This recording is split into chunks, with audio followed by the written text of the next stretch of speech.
менә ул мин бөтенлегесен алай кабатларга димәгән, әмма ләкин кеше үзен хис итә икән татар итеп, татар булып калырга тиеш. Балалары белән дә, күршеләре белән дә, җитәкчеләре белән, хезмәткәрләре белән дә, барысы белән дә. Димәк әле сезнең татар теле үсеше уңаеннан өметләрегез, фикерләрегез бик зур. Менә безнең Миллион татар дигән журнал чыга, без әдәби марафончыларга чыгарабыз, 20-нче елда чыга башлады ул. Без инде аны квартал сайын чыгарабыз дигән идек, әмма ләкин пандемия безгә аны мөмкинлек бирмәде. Без хәбәрс аның үзгәрттек. 48 битлеге һәр ул аның 3нче саны чыгачак. Без аны әдәби Сабан туена әзерлибез. Безнең 1нче, 2нче кварталларда быел әдәби марафонда катнашкан 3000-нән артык кеше алар әдәби Сабан туена чакырылачак, Арча районында үтәчәк. Әле менә беренче эфирда әйтәм, 15 июль дип планлаштырган быел. Әле төгәл билгеле булгач, барып кайтып бөтенсен карагач, аның анонс яңалыгын урнаштырабыз. Һәм инде шушы әдәби марафончыларга без Миллион татар журналын 64 битле итеп әзерлибез. Инде яртысына артыгы аны бөтенсен эшләгән, тиздән нәшриятка китәчәк, нәшриятка китәчәк. Һәм рәхмәт әйтәсе килә Маратов улына, безгә ярдәм иткән өчен, Телләр комиссиясына, республика җитәкчеләренә, ниһаять безнең эшләребезне күреп, безгә шул кадәр ярдәм итә башладылар. Һәм менә безнең әле Фәндемия дигән проект та бар. Без аны 2020 елның 5 октябрендә укытучылар көнендә башладык. Фән, татар фәне үлем дәрәҗәсендә аны коткарырга кирәк. Ул Фәндемия дип шулай итеп нишәдик, аңа һәр вакцина эзлибез. Һәм аннары бөтенесен җыеп, нинди вакциналар бар, анда фәнсилиум үткәрәбез, сайлап алып иң яхшыларын, аннары инвесторлар чакырып, меценатлар чакырып, без аларга инде бу проектларны күтәрергә дип әйткән идек. Әмма ләкин безнең Рөстәм Нургалиевичның указы быел Телләр һәм халыклар бердәмлеге елы дигән указы бу иң зур вакцина булды хәзер вакытта безнең телне саклау, мәгарифне, фәнне саклау өчен. Шуңа күрә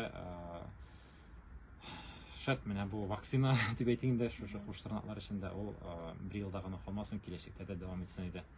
Һәм Миллион татар журналы да онлайн булмаган, офлайндагы, интернетта булмаган, социаль челтәрләрдә теркәлмәгән кешеләр өчен аларның кулларына да барып ирешер.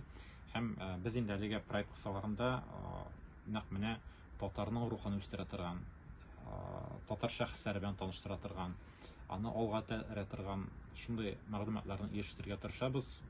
Һәм инде үзебез дә бик тырышып Миллион татарның 3нче санын көтәбез. Раил әфәнде, менә ниндидер бер идеядан туган әйме, энтузиазм бит инде бу, менә шушындый көнгә, шушындый проектлар, шушы дәрәҗәгә китереп җиткерү, монда инде сезгә бары тик теге әфәрин генә диясе килә.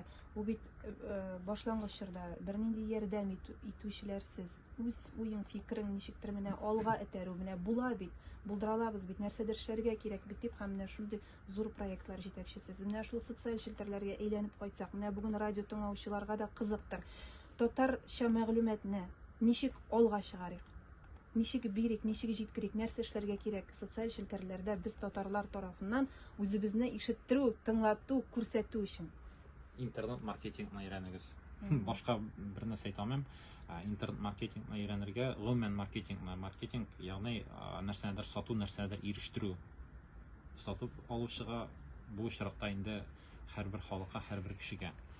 Әгәр дә без бу технологияларны кулланып, үзебезнең татар проектларын, татар матбугатын, татар әсәрләрен, татар китапларын, татар шәхесләрен популярлаштырабыз икән һәм ихтыяҗ тудырып, аны халыкка ирештерәбез икән, ул вакытта барысы да үсәчәк. Әгәр дә без шушы заманча технологияларны кулланмыйбыз икән, ул вакытта булмый. Мен үз вакытында бик кызыксынып алдым UDS дигән технология буенча, анда лояльлек системасы, аннан бик күп мәгълүматны алдым, анда бик күп бизнес форумнарга йөреп, анда игерманнарны, гандапасларны, тагын шундай Брайан Трейси миңа бик күп ярдәм итә. Һәм менә бу бизнесны үстерә торган проектларны мин татар телен һәм татарча социаль проектларны үстерүдә куллана башладым. Һәм инде кайбер очракта нинди проектны башкарып чыгу өчен зур акчалар кирәкми дә. Анда чынбарлыкта синең күз аллавың, синең команда һәм инде шу максат куя белү кирәк. Әгәр дә син максат куйгансың, үзеңдә рухың бар икән, энергияң бар икән, командаң бар икән, бу вакытта барсында табып була. Менә сер түгел, бүгенге көндә массакүләм мәгълүмат чараларын ул басма вариантта гына саклап калу ул мөмкин эш шикелле түгел. Аны хәзер инде менә без шул ук медиа киңлекләргә, интернет челтәрләренә чыгара башладык бит инде. Сезнең фикерегезчә, иң әйбәт эшләүчеләр, иң тырышып эшләүчеләр менә булдыра алган шундый оешмаларны санап китә аласызмы? Шул ук бәлки гәзит, журналлар арасында. Мин алай аерып әйтмәс идем, һәр оешма, һәр газета, журнал үзенчә тырыша. Бик каты тырышып та, әгәр дә син тегәрмәчкә салып алып бармыйсың икән технология кулланып, ул тегәрәмәячәк. Шуңа күрә синең алга тегәрә өчен сиңа тегәрмәчләргә, сиңа технология кирәк. Әгәр дә син технологияләрне кулланып эшлисең икән, әгәр дә син инде шапмаклы тегәрмәчләр белән барасың икән, әлбәттә сиңа тартып баруы авыр булачак. Син ничек тә искелек калдыкларын кулланасың, яисә белмисең, яисә белгечләрең юк. Һәм әлбәттә син шушы мәгълүматны ирештерә торган кеше. Син журнал чыгаручы редактор түгел, син журналист түгел, син иң беренче чиратта шушы журналны укучы булып карарга кирәк. Син шушы укучы буларак, менә бу журналда, бу газетада син нәрсә күрер идең? Халык буларак, кеше буларак. Әгәр дә синең бу мәгълүматың бу кешегә никадәр файдалы булачак, никадәр аны үстерәчәк, никадәр уңышка китерәчәк. Менә аларны уйлап эшләсәләр, һәрбер эштә дә ул вакытта һәрбер проект уңышка ирешә ала.